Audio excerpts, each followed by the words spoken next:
ನಮ್ಮಪ್ಪ ಊರಾಗ ಸಮಾಧಾನ ಬಾಳ ಮಾತ ಬಂದ್ರು ಮೂಕ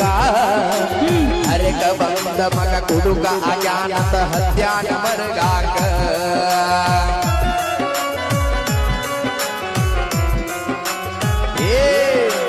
ನಮ್ಮಪ್ಪ ಊರಾಗ ಸಮಾಧಾನ ಬಾಳ ಮಾತ ಬಂದ್ರು ಮೂಕ ಹರಕ ಬಂದ ಮಗ ಕುಡುಕ ಅಜ್ಞಾನತ ಹತ್ಯಾನ ಮರಗಾಕ ಸತ್ಯಕಾರ